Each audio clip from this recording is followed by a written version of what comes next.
Hello friends, आज हम start कर रहे हैं भाई बिजनेस की क्लासेज 11th स्टैंडर्ड के लिए, कॉमर्स स्ट्रीम के लिए। ठीक है, तो बेसिक करेंगे आज। सबसे पहले है अपना कि बिजनेस होता क्या है। बिजनेस होता है भाई, बिजनेस का मतलब होता है बीइंग बिजी। ठीक है, व्यस्त रहना अपने काम में, ये होगी नॉर्मल भाषा। ठीक है, अगर आपको स्टडी के पॉइंट ऑफ व्यू से पढ़नी है तो आपको पढ़ना पड़ेगा सबसे पहले कि ह्यूमन एक्टिविटी क्या होती है। ह्यूमन का मतलब इंसान, एक्टिविटी मतलब गतिविधि। जो भी इंसान गतिविधि करे उसको क्या बोलते हैं? Human activity. ये दो तरीके की होती है, या तो होगी इकोनॉमिक या होगी नॉन इकोनॉमिक। ठीक है, जैसे साइंस स्ट्रीम में होती है ना, एक नॉन मेडिकल और एक मेडिकल, उसी तरीके से ह्यूमन एक्टिविटी भी दो होती हैं। एक होती है इकोनॉमिक और दूसरी नॉन इकोनॉमिक। इकोनॉमिक में होती हैं सबसे पहले जो जिनका एम क्या हो, उद्देश्य क्या हो, सिर्फ और सिर्फ पैसा। पब्लिक क्या बोलती है? पब्लिक बोलती है सिर्फ और सिर्फ पैसा। तो उन एक्टिविटियों को जो आप जिसका उद्देश्य सिर्फ और सिर्फ प्रॉफिट कमाना हो, पैसे से लेन देन हो, वो एक्टिविटी कहलाई जाएंगी इकोनॉमिक एक्टिविटी। समझ में आ रही है? सेकंड है नॉन इकोनॉमिक। इसका मतलब वो एक्टिविटी जिनके पैसे से कोई लेना देना नहीं। साधु संतों की एक्टिविटी। ठीक है, किसकी? साधु संतों की, जो किस लिए करते हैं? मेंटल सेटिस्फैक्शन के लिए। Mental satisfaction. ठीक है, अपने दिमाग को तंदुरुस्त रखने के लिए सोना चांदी चमनप्राश खाने की जगह वो क्या करते हैं? एक्टिविटी करते हैं। और उन एक्टिविटी को कौन सी एक्टिविटी बोला जाता है? नॉन इकोनॉमिक, जिसमें पैसे से कोई लेना देना नहीं होता। ठीक है, अब ये हमें 7 फीचर्स आपके क्वेश्चन में एग्जाम में चाहे आपसे फीचर पूछ लो, चाहे कैरेक्टरिस्टिक्स पूछ लो, चाहे बेनिफिट पूछ लो, ये सारी एक हैं। ठीक है, उसी तरीके से ऋषि न चाहे तुम बाबा कह लो, चाहे तुम मोटा कह लो, ठीक है, चाहे तुम संत कह लो, चाहे तुम साधु कह लो, बात वाय है। ठीक है, तो उसी तरीके से फीचर्स या बेनिफिट या कैरेक्टरिस्टिक्स पूछ से बिजनेस की, तो ये 7 लिख लियो। ये 7 कितनी? 7 समुद्र हैं, 7 महासागर जो भी हैं, 7 दिशाएं हैं और 7 अपने वचन हुए हैं साथी में। तो याद रखना 7 एक्टिविटी। अगर ये 7 की 7 आप कंप्लीट कर रहे हो या कोई भी इंसान कंप्लीट कर रहा हो तो आप उसने कह दियो भाई ये तो बिजनेसमैन आदमी है। समझ में आई? सबसे पहली कौन सी है? Economic activity. मतलब पहले ही बता चुके हैं, जिसका एम क्या है? सिर्फ और सिर्फ पैसा कमाना। अब बिजनेस हाउस का क्या काम होता है कि भाई वो अपना काम करते हैं, तो सेल करते हैं या सर्विसेज देते हैं। ठीक है, चाहे वो कोई भी सामान बेचता हो, चाहे आप मैगी खाते हो या उसकी भी एक कंपनी है। उन कंपनियों का क्या उद्देश्य है? सिर्फ और सिर्फ उद्देश्य उनका प्रॉफिट कमाना। तो अपना एक कैरेक्टरिस्टिक्स या एक फीचर अपना होता है यहाँ पर कंप्लीट। ठीक है, कौन सी activity? Economic in nature. Second है exchange of goods and services. Exchange का मतलब होता है भाई बदले में। ठीक है, अगर बिजनेस हाउस आपको गुड्स देगा तो आप बदले में क्या दोगे? पैसा दोगे। ठीक है, उसी तरीके से सर्विसेज के केस में होता है, आपको कोई इंश्योरेंस की, बैंकिंग की सर्विस दी जाती है तो आपसे क्या लिए जाते हैं? चार्जेस लिए जाते हैं। ओके, तो exchange of goods and services. तीसरा है प्रॉफिट मोटिव। मोटिव का मतलब होता है कि भाई मेरा माइंड में यो सेट है, मेरा टारगेट क्या है? सिर्फ और सिर्फ पैसा कमाना। हर बिजनेस हाउस का, हर बिजनेसमैन का यही टारगेट रहता है कि भाई साहब मेरा ultimate objective is to earn money. पैसा कमाना, प्रॉफिट कमाना। ये अलग बात है कि प्रॉफिट कमाने के चक्कर में कई बार लॉस हो जाता है, लेकिन आपका एम क्या रहना चाहिए? सिर्फ और सिर्फ पैसा कमाना। ये किसकी खासियत होती है? किसके फीचर्स होते हैं? ये एक बिजनेसमैन के फीचर होते हैं भाई। ये कंप्लीट। नेक्स्ट है एलिमेंट ऑफ रिस्क। रिस्क का क्या मतलब है? रिस्क है, इश्क है, ऐसी बात नहीं होनी चाहिए। रिस्क का मतलब होता है एक कैलकुलेटेड रिस्क होना चाहिए। समझ में आई? आपकी चाहे जिंदगी हो, वो कहते हैं ना कि भाई life is not a bed of roses. सिर्फ और सिर्फ गुलाब के फूल नहीं है जिंदगी में। जिंदगी में क्या है? कांटे भी आते हैं। उसी तरीके से बिजनेस हाउस में क्या होता है? प्रॉफिट तो होता ही होता है, कई बार लॉस भी हो जाता है। तो उस लॉस को क्या बोल दिया जाता है? रिस्क है भाई साहब। इसमें तो अभी कब आना है, हर कोई मतलब जो आदमी नौकरी करे, मतलब 9 से 5 की दिहाड़ी करे हैं, वे क्या कर रहे हैं ना भाई बिजनेस कौन करूँ मैं, तो इसमें तो रिस्क है भाई साहब। रिस्क है तो प्रॉफिट भी है। समझ में आई? High risk high profit, low risk low profit. Simple सी बात है। ठीक है, तो बिजनेस में क्या होता है? रिस्क है। ठीक है, अगर रिस्क से इश्क है तो बिजनेस में आ जाओ, वरना अपने 9 से 5 की नौकरी करो भाई। नेक्स्ट है क्रिएशन ऑफ यूटिलिटी। यूटिलिटी का हिंदी में मतलब होता है उपयोगिता।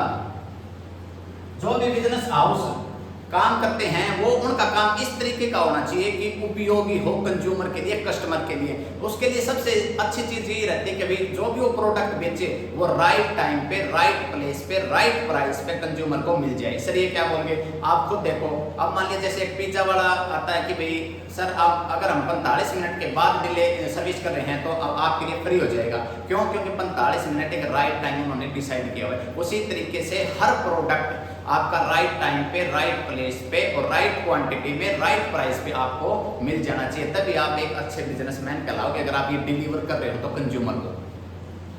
नेक्स्ट है regular in dealing. Regular in dealing, जो भी आप गुड्स बेच रहे हो या सर्विस दे रहे हो वो रेगुलर नेचर की होनी चाहिए।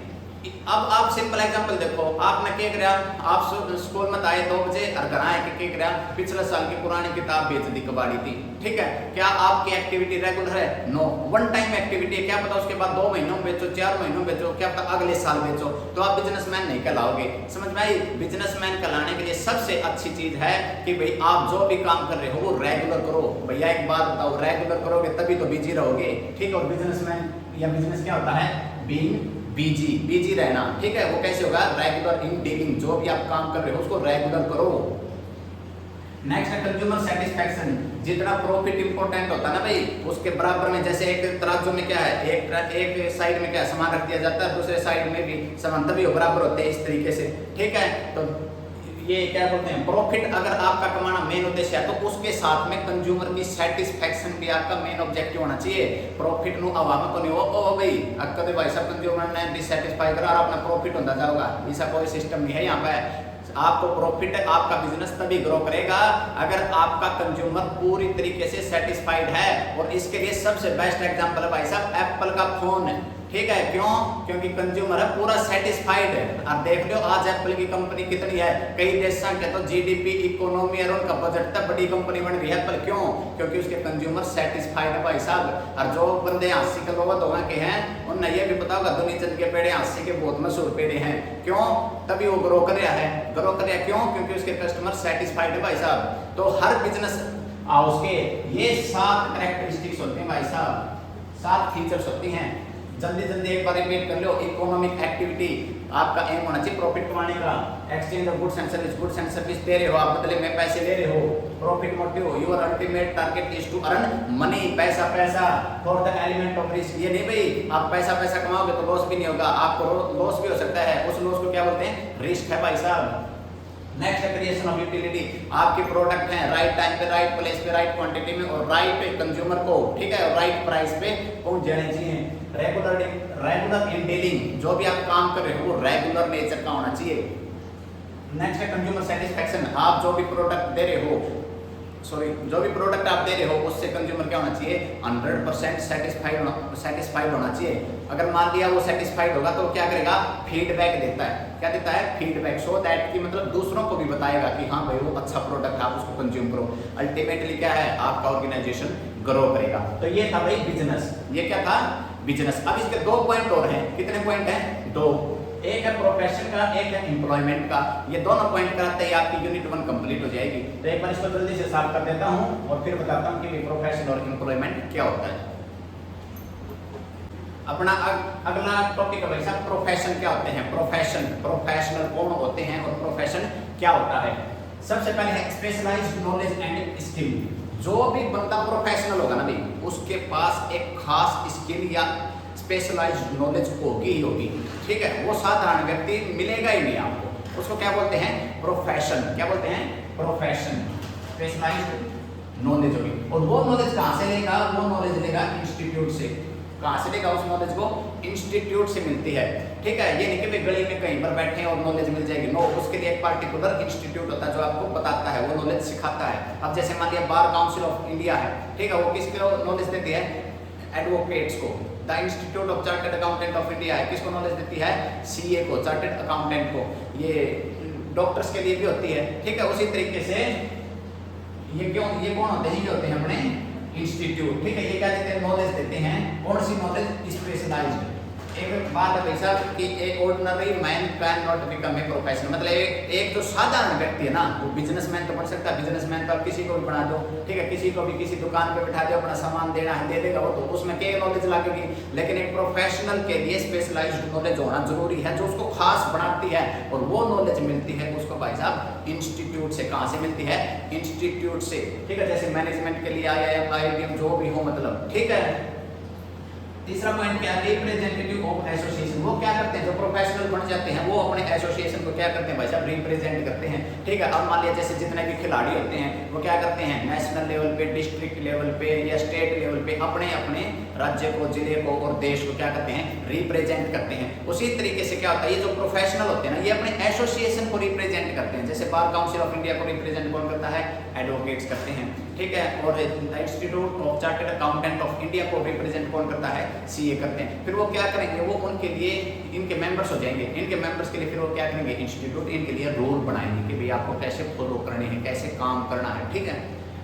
वो सारी बात आ जाएगी कोड ऑफ कंडक्ट में। किसमें आ जाएंगी? कोड ऑफ कंडक्ट में। आपने देखा भी होगा जितने भी वकील होते हैं अपने भाई साहब, वो क्या करते हैं? ब्लैक कोट पहन के, यहाँ टाई वाई लगा के, नीचे प्रोफेशनल शूज पहन के, दबा के, ऐसे बड़ी बड़ी सब पहन के, और अच्छे से बाढ़िए नहीं मेरी तरह ऐसे ही करने लग जाए, ठीक है। वो क्या करते हैं? प्रॉपर रहते हैं भाई साहब, फिट पर्सन रहता है, उनको क्या बोला जाता है? प्रोफेशनल। क्यों? क्योंकि वो फॉलो करते हैं कोड ऑफ कंडक्ट। एक अभी रिसेंटली क्या हुआ था, हाई कोर्ट में क्या हुआ, एक वकील ने ग्रे कलर का कोट पहन लिया। किस कलर का? ग्रे। लेकिन वो उनको अलाउड नहीं होता, अलाउड होता है सिर्फ और सिर्फ ब्लैक। तो क्या हुआ? जज ने उसको फटकार लगा दी भाई, ठीक है। प्रोफेशनल कोई आम आदमी तो हो नहीं सकता, इसलिए अपने कोड ऑफ कंडक्ट को जरूर फॉलो करना चाहिए हर प्रोफेशनल को, ठीक है। नेक्स्ट है सर्विस मोटिव। जो भी प्रोफेशनल्स होते हैं उनका मेन एम होता है सर्विस मोटिव। बिजनेसमैन का मेन एम क्या था? Profit motive. लेकिन प्रोफेशनल्स का मेन एम क्या होता है? सर्विस मोटिव, मतलब सेवा करना। अब मान लिया आप बीमार पड़े हो, ठीक है, आपकी हालत बिल्कुल खराब, आपका एक्सीडेंट हुआ मान लो, ठीक है, और आप डॉक्टर के पास चले जाओ। डॉक्टर ये नहीं कह सकता आपको, ये नहीं कहना चाहिए, कहने को तो कुछ भी कह दे, लेकिन ये नहीं कहना चाहिए कि भाई साहब पहले रुपये दे फिर तेरा इलाज करूंगा। भाई आप प्रोफेशनल हो यार। प्रोफेशनल में क्या है? आपका एम सर्विस मोटिव होना चाहिए, प्रॉफिट मोटिव नहीं। पहले उसका इलाज कर। समझ में आई? तो ये प्रोफेशनल्स का क्या एम होता है? Service motive. इनको अपने प्रॉफिट से ऊपर नैतिक जिम्मेदारी निभानी पड़ती है, ठीक है, इंसानियत निभानी पड़ती है, उसका क्या है? सर्विस मोटिव होना चाहिए वो, ठीक है। तो ये 5 पॉइंट है भाई साहब, स्पेशलाइज्ड नॉलेज एंड स्किल। आपने देखा होगा MBBS, क्या पता जितने डॉक्टर होते हैं उनमें से कुछ डॉक्टर ऐसे होते हैं, मान लिया कोई हार्ट की स्पेशल नॉलेज ले रखा तो वो उसी का इलाज करता है। कोई कैंसर की किसी के पास खास नॉलेज हो, जानकारी हो, तो वो उसी का इलाज करता है, ठीक है। उसी तरीके से कोई एडवोकेट है, किसी पर्टिकुलर सेक्शन में उसकी कमांड हो तो वो उसी की नॉलेज शेयर करता है। क्यों? क्योंकि उनके पास स्पेशलाइज्ड नॉलेज होती है भाई, वो क्या कहलाते हैं? प्रोफेशनल। और नॉलेज कहाँ से मिलेगी? इंस्टीट्यूट देगा ना उनको, ठीक है। फिर वो इंस्टीट्यूट को क्या करेंगे? रिप्रेजेंट करेंगे, ओके। फिर क्या करना पड़ेगा? उनको कोड ऑफ कंडक्ट फॉलो करना पड़ेगा, किस तरीके से काम करना है। फिर क्या है? उनका मेन एम क्या होना चाहिए? Service motive. प्रॉफिट मोटिव किसका एम था? बिजनेसमैन का, ठीक है। सर्विस मोटिव किसका एम है? प्रोफेशनल्स का। तो ये था प्रोफेशनल। एक पॉइंट बचता है एम्प्लॉयमेंट, वो करवा देता हूं अभी साफ करके। थर्ड पॉइंट है भाई अपना एम्प्लॉयमेंट। एम्प्लॉयमेंट का मतलब है रोजगार, ठीक है। सबसे पहले है सर्विस टू अदर्स। अगर आप नौकर बनेंगे ना एक बार, तो आपका काम क्या है? सर्विस देना। किसको? खुद के लिए नहीं, दूसरे को। किसके? दूसरे को, ठीक है। सर्विस टू अदर्स, दूसरों के लिए आप काम करोगे। नेक्स्ट है पर्सनल सर्विस।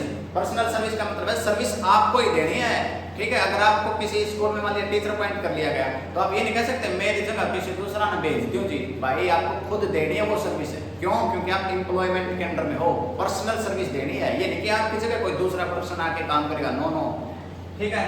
No capital. अगर किसी को कैपिटल की डेफिनेशन नहीं आती तो भाई अपनी अकाउंट्स की क्लासेस ज्वाइन करके रखो, वहां समझा रखी है। Amount invested bye owner, Haryanvi भाषा में बोला जाए तो भाई क्या रुपये ला रखे हैं तने भाई साहब। अगर आप नौकर हो, ठीक है, तो नौकर को क्या कैपिटल लगाने की जरूरत है? ठीक है, कोई कैपिटल नहीं लगती।